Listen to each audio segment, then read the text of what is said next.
Hi, everyone. Welcome to this edition of We Are the Watchmen Weekly. My name is R.C. Williams. And I'm Juliana Ormond. And what a blessing. We have Brigitte Gabriel, the chairman of Act for America and national security expert with us. We'll get to the interview in just a second.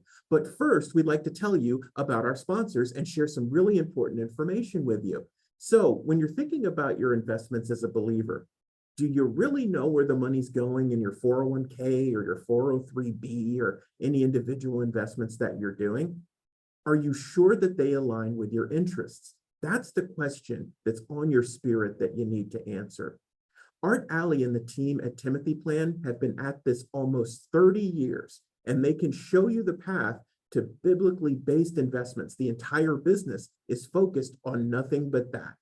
Go check it out today at timothyplan.com. That's timothyplan.com. And make sure to tell them the We Are the Watchmen weekly newsletter sent you, and they'll help you out. Also, our friends at Sherloc Market Research are at it again. Their Q2 State of the Economy report is coming out in a couple of weeks. In Q1, they help many clients to see the gold mines and start digging and avoid the landmines. And so they're offering a special to We Are the Watchmen Weekly viewers, listeners, and readers. If you go and order your report today, you'll save $200 off the regular price, but I think that deal's coming up pretty quick. So go to stateoftheeconomy.us. That's stateoftheeconomy.us. Get your report today and tell them that we sent you. Also, one other thing before we go, we've got some super exciting news that's probably the most important of everything, and that has to do with the upcoming tour, right, Juliana? So we are very excited to be taking the show on the road. So we've been writing to you about We Are the Watchmen Weekly and the things that are happening, but it's time for us to go to the churches and the Christ-led organizations and really talk about what's happening. We need to multiply the people, the watchmen, who see what's happening and talk about what they're seeing. So go to wearethewatchmen.org and look for the tour button. Guys, we are so excited. So we'll get into our interview with the one and only Brigitte Gabriel right after this.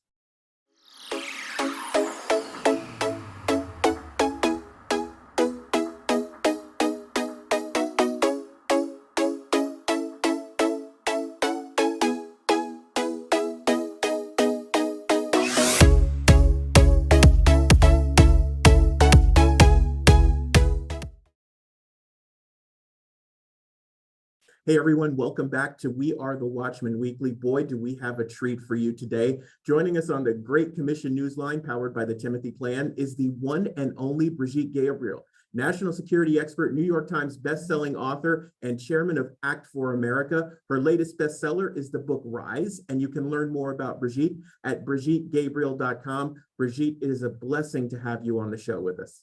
Oh, it's a blessing to me and an honor. I'm so delighted we met, and I'm so delighted that we are able to do this together.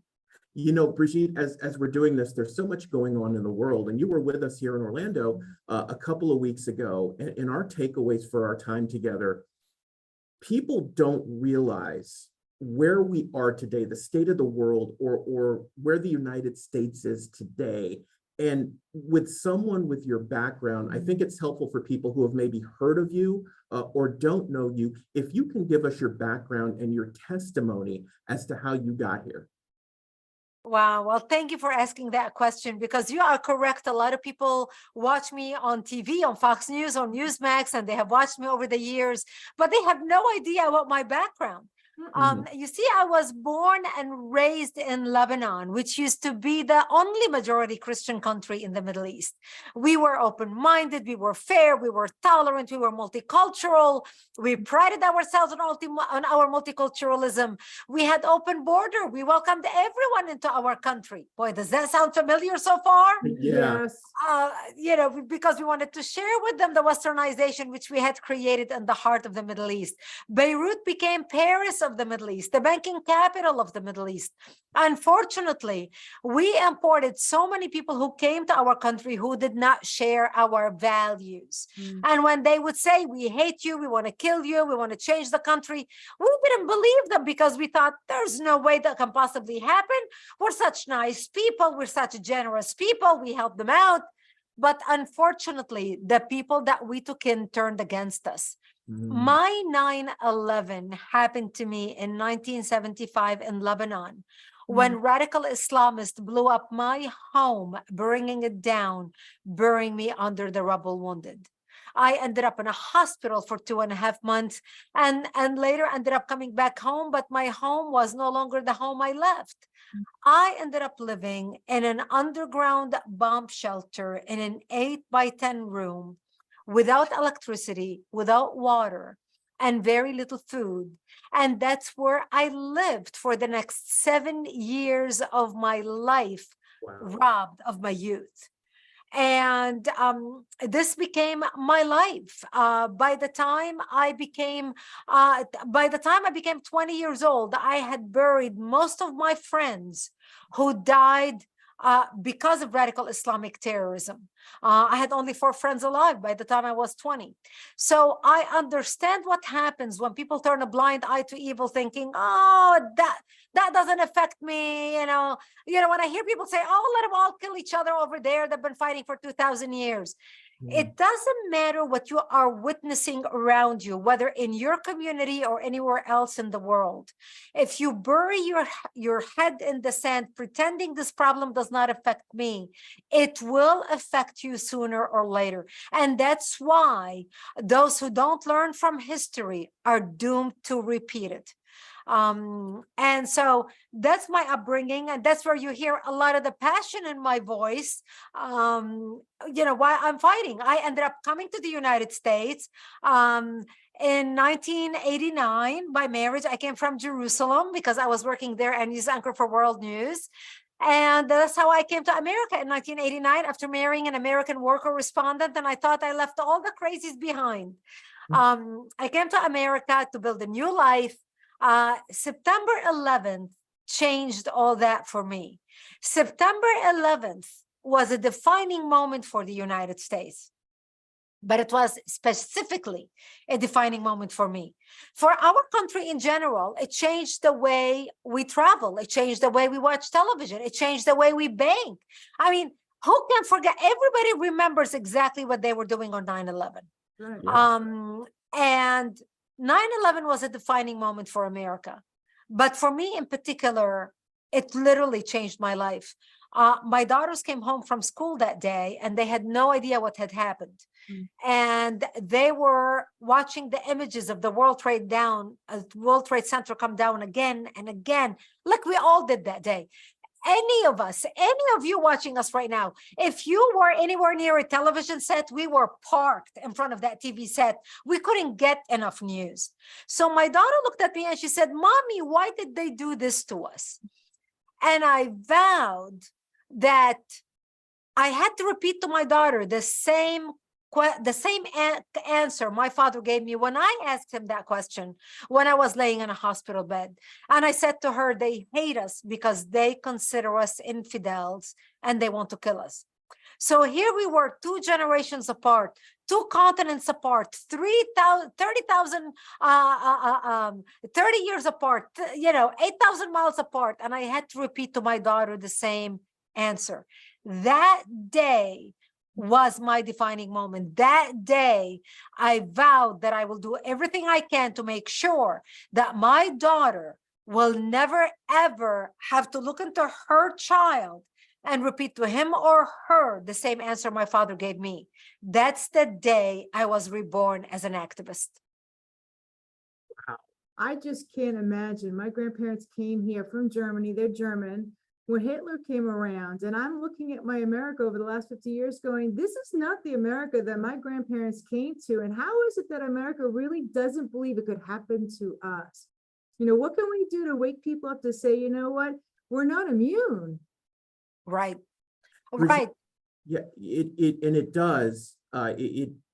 You have all these thoughts and people are like, so I keep hearing about this, but what do I do? We get that question almost every day. They look at the research work that we do. We talk with folks like yourself, and they're like, what do we do? And so you've actually taken steps over the years to address this question. And when we were together, you were talking about Act for America. Talk to us about what's going on, how you do what you do, and give us some background there.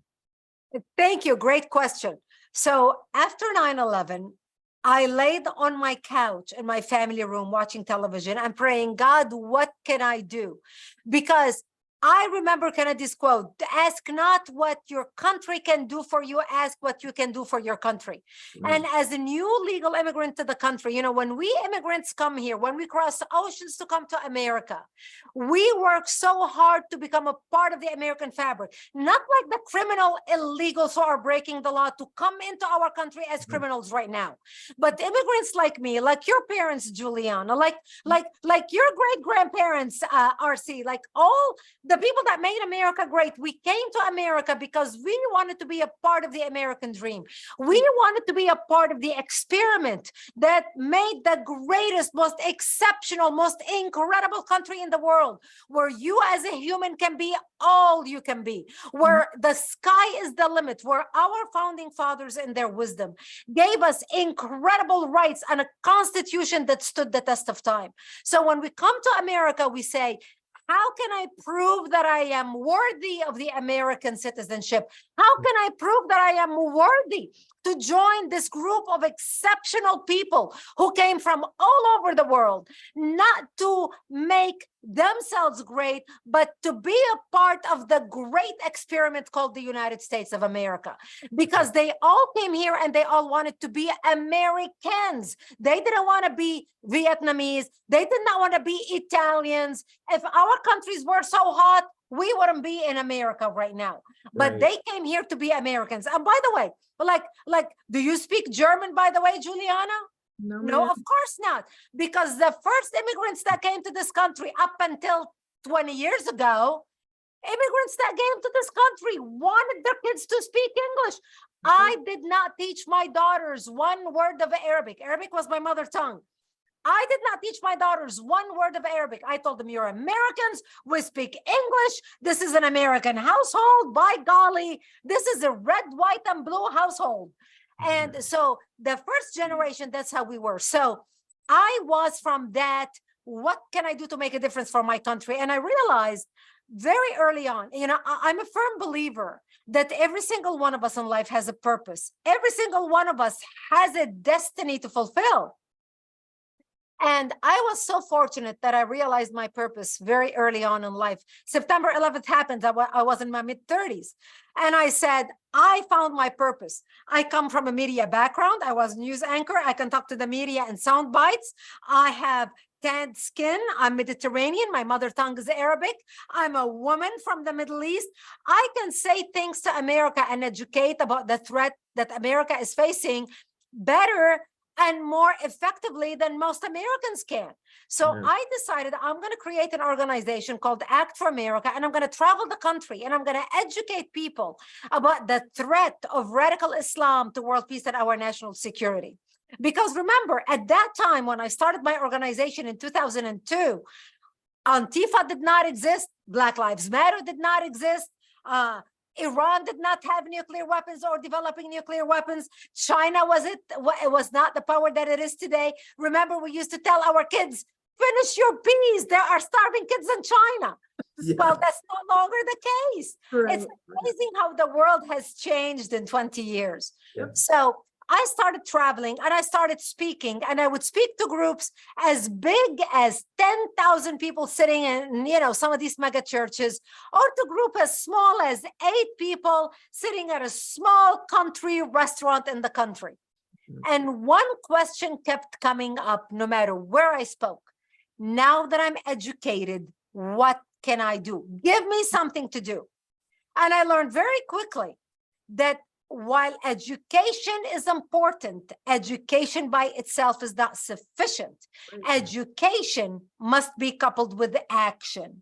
And that's when I launched Act for America, the C4 side. So now we have a 501c3 and we have a 501c4 because I wanted to set up chapters nationwide and mobilize citizens to not only be educated about the issues, but what they can do about the education, to basically network and mobilize citizens at the local level. So Act for America, we started setting up chapters and grassroots activists. We are on the right, the community organizers, equivalent to the community organizers on the left.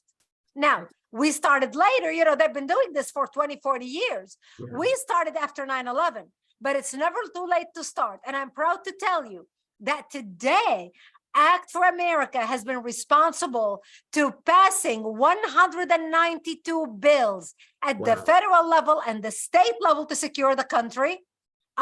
You no longer hear about ISIS and Al-Qaeda, do you? No. Nope. What happened to them? What, they decided to change their mind all of a sudden? No. Act for America has been working with Congress for until 2017, 2018 on fighting Al-Qaeda and then ISIS. We worked directly with President Trump's team with the White House on what needs to be done to eliminate and crush ISIS and crush Al-Qaeda and stop terrorist attacks in the United States. And we succeeded. So we already had a powerful grassroots movement, and we thought, we're not going to throw it away. We've got Antifa now that we're dealing with. We're dealing with the people who want to defund our police. We're dealing with MS-13 gangs on our streets. We're dealing with China manufacturing all our pharmaceuticals and buying up all our farmland. We were dealing with issues that most Americans were not paying attention to. So today, we have 500,000 activists on the ground in 3,075 counties out of 3,125 nationwide. Wow. And so we passed 192 bills on the federal level and the state level. We have over 2 million members. We have 1,200 chapters. And I encourage people, if my message resonates with you, go to actforamerica.org, sign up to get our emails and action alerts so we can notify you when there is a bill coming down for a vote in your state, in your community, at your level, so you can make your voice heard. So we can notify you to become a voice affecting your community and our nation. That is powerful. That is powerful. So Brigitte, when we were together, you took us through an interesting exercise. And one of the things you said, in addition to action, is you have to name your enemy. The other side does that. Can you share with us the 2 examples and do the quiz time that you did when we were together with the audience? Oh my goodness, you're gonna get me to air my secrets now with the podcast. I will. The problem on the right is they do not know who their enemy is.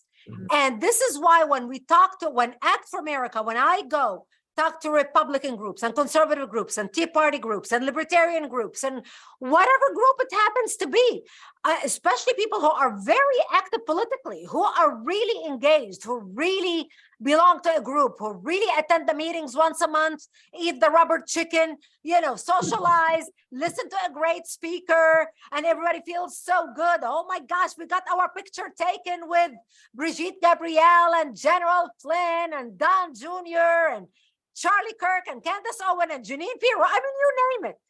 Our side, our idea of activism on the side is showing up to meetings or attending conferences. Oh my gosh, I talk to my friends who say, I went to CPAC and oh my gosh, it was fantastic. And, they had 13,000 people at the conference. And we heard from, for 2 days from great speakers and Laura Ingraham and Tucker Carlson and Sean Hannity and this, that, and the other. People are on a high. They are so excited. They come home. And 7 days later, they have no idea what to do. Nothing. They got educated. They heard about the problem. Yep. They heard about the same problem from different speakers, saying it with a different twist to keep it engaging. But they heard for 2 days, no matter what conference you go to, the same problem. Oh, the left is doing this. Oh, the left is doing that. Oh, the left is doing this. And you tell them, well, tell me who is the left? And they start throwing names. They don't know who they're fighting. And I tell people, and this is when I asked the question when we were together, can you tell me, everybody knows moveon.org. People talk about Obama's grassroots organization, most powerful grassroots organization in the country. Everybody gives the example of the most powerful grassroots organization in the country, Obama's organization. And I ask people, can you tell me the name of the organization? And as you saw from the meeting we were at, not one person could name the enemy. OFA, Organizing for Action. Because on our side, while they go to meetings, while they support candidates, while they get their picture taken with the candidate or with the speaker. It's a busy activity of being busy. It's not effective. Right. The left doesn't have conferences. The left is not busy taking their picture with so-and-so. The left is into community organizing. So after Obama won the election twice, even by 2016, our people had no idea who they're fighting.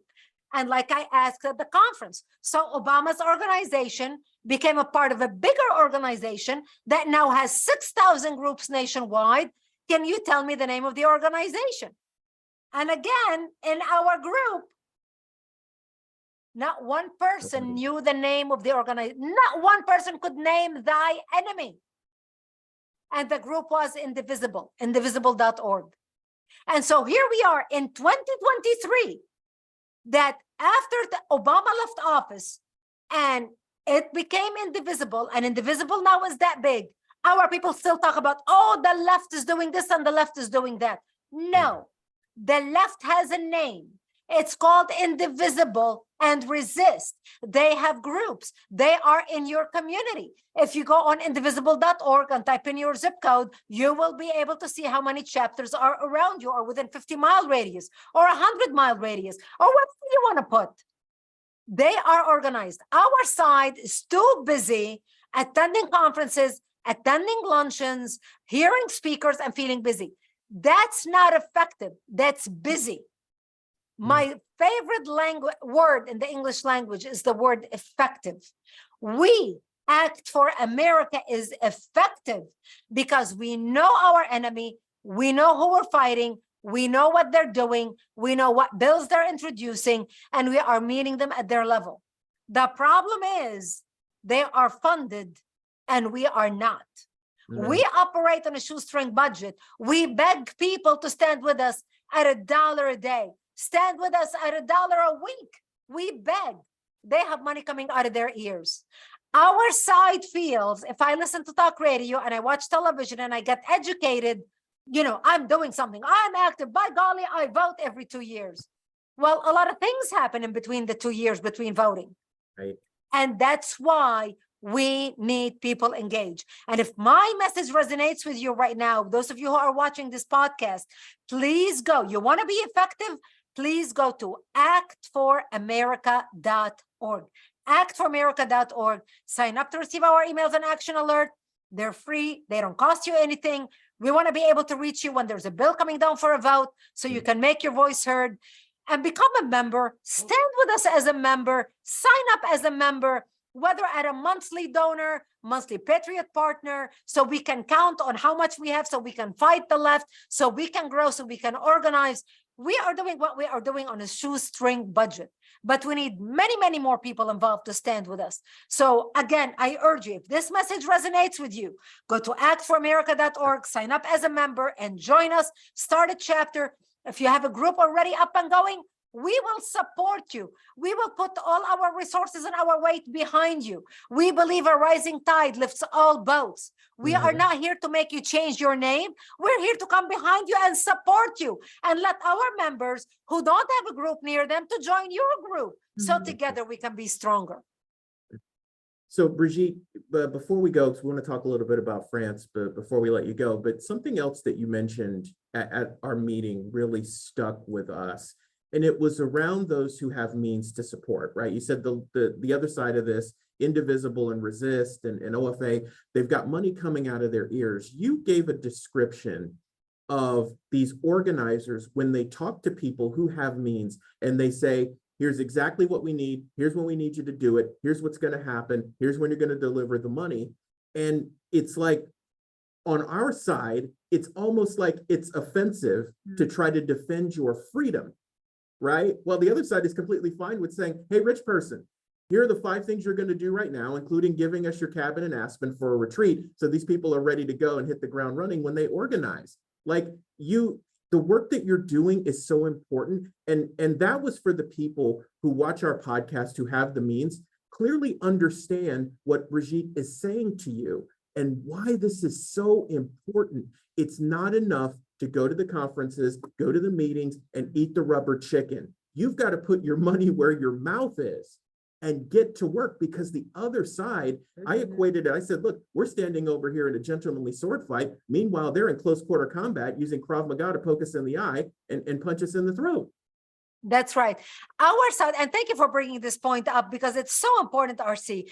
Our side gives money to candidates and to politics, because our side in a non-election year feels, oh, there's no election this year, I don't need to worry about it. We literally had a donor, few donors actually this year, that here we are in July, that I have not been able to meet with because they said to me, it's not an election year, I'm not concerned, I'm not worried. And I tell people, we need the money to organize now. Yep. Because look at it this way, everybody has a lawn. If you want to have green grass in July, when do you seed your lawn? You seed in September, in the fall, you fertilize in October, you fertilize again in November, because you want the seed to grow during those winter months for these roots to go deep enough. You fertilize again in March and in April, so this grass can grow. So by the time the heat, the sun from June, July, August hits, your lawn can survive the heat of the summer. Your lawn is strong, your lawn is deep, no amount of heat is gonna kill it because it had time to establish itself. The same thing with grassroots organization. On our side, the left started last year in September, raising money to recruit. They had their money raised in September. They started recruiting. They have already, from the beginning of the year till now, recruited, trained, and had their people dispatched and organized in neighborhoods across the country, ready to hit the ground running in September. Because election year 2024 doesn't start in January 2024. It starts in September 2023, all the way until election day of November 2024. After the summer, after Labor Day, and kids get back to school and everybody's back in the business mode, that's when real election starts. The left is already on the ground. We are still begging donors to raise money so we can recruit neighborhood organizers. You know, everybody talks about the left and their community organizing. Oh my gosh, they are so organized, Brigitte, on the ground. Yeah, they are. You know why? Because they're not spending $5 million on a conference. They're not spending $100,000, 10 different donors, you know, sponsoring a conference, $100,000 each, where their names are showing at the big gala dinner. The left, instead of spending $5 million on a conference, they say, okay, we're going to take that $5 million. We're going to take that $1 million. We're going to go to a city, any city. Let's say the city of Virginia Beach. You know, Virginia Beach, Virginia. It's a city of 500,000 people. We're going to go into the city of Virginia Beach. We're going to divide it by neighborhood. It has 14 different neighborhoods. We're going to hire a neighborhood director. We're going to hire a city manager for $2,500 a month. Now, $2,500 a month is not enough for somebody to live on, but $2,500 enough. $2,500 a month is just enough extra money to be spendable income. That can pay for the vacation, annual vacation for the family.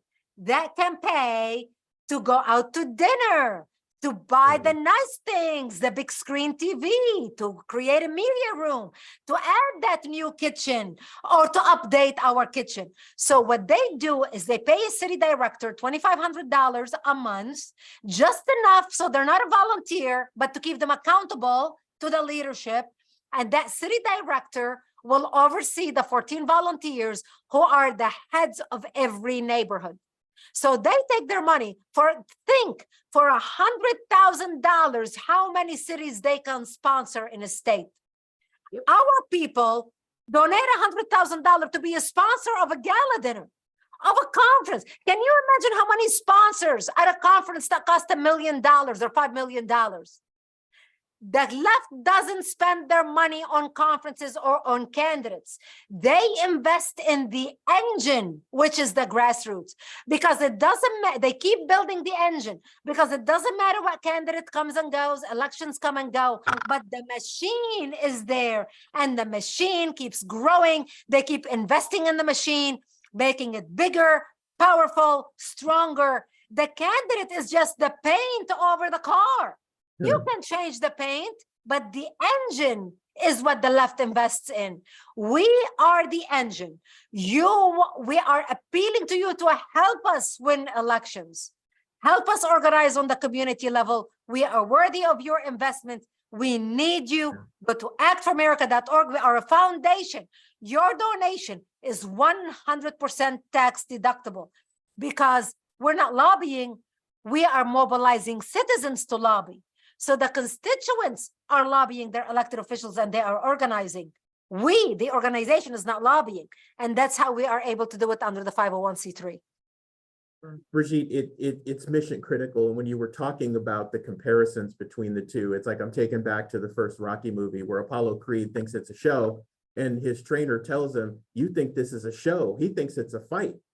And we're over here doing the show, going to the conferences. Meanwhile, the other side is like Rocky. Right. They're in a fight. They're trying to win.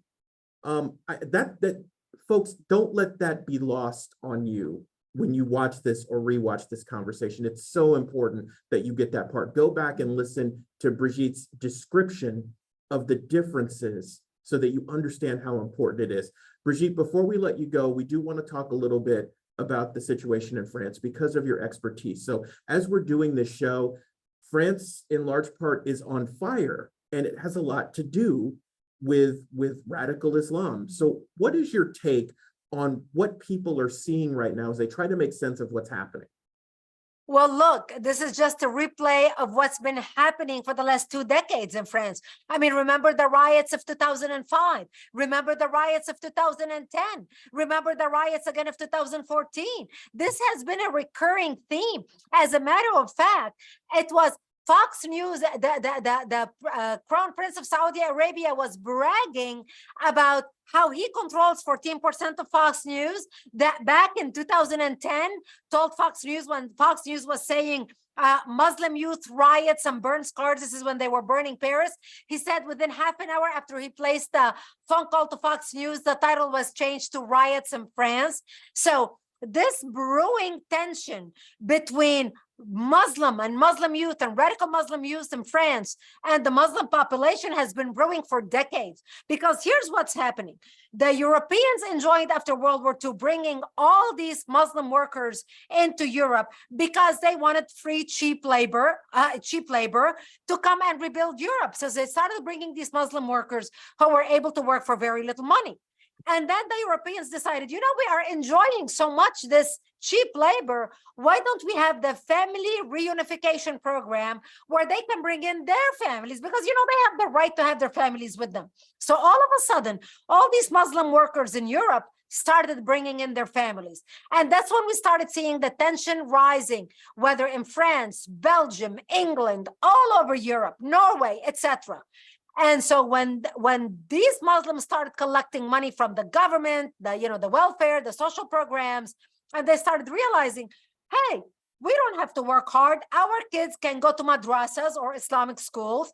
They can study the Quran, basically become more radicalized than the parents, because studies have proven that the second generation of French or Belgian or German children are more radicals than their parents. So you have kids now who are raised in these radical mosques, who are totally brainwashed, who are totally isolated from the rest of the French community, who are burning cars in protest because they believe they want to turn France into an extension of their values and their beliefs because they don't agree with the French values and the French beliefs.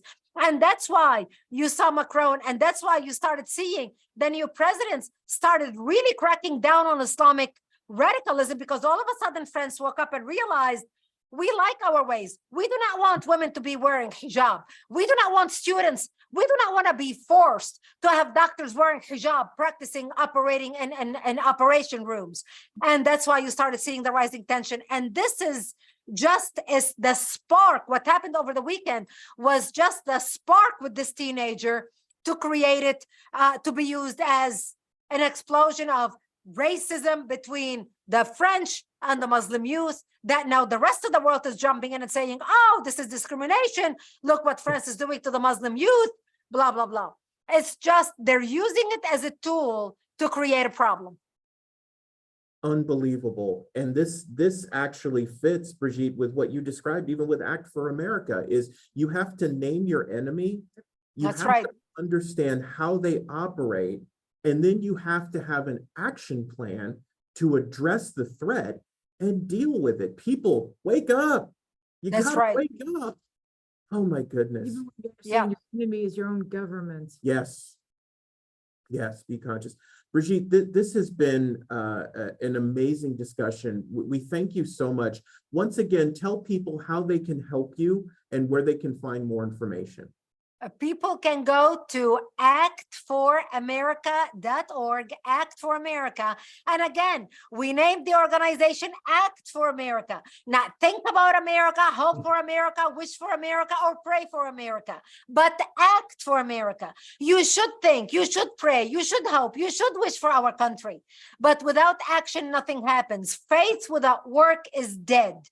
If Right. this message resonates with you, please go to actforamerica.org, sign up to receive our emails and action alert, become a member. If you are a donor, we have a 501c3, we have a 501c4. You can donate to us if you are a foundation under the 501c3. We need you now more than ever. Please stand with us and help us preserve our freedom and take back our country. Brigitte, thank you so much for being with us. Everyone, remember the call of We Are the Watchmen Weekly. It's Ezekiel 33:6. We are called to watch and sound the alarm. And that's why we do episodes, and we have the incredible blessing of having people like Brigitte on with us. We appreciate you for joining us for this edition of We Are the Watchmen Weekly. We will see you soon.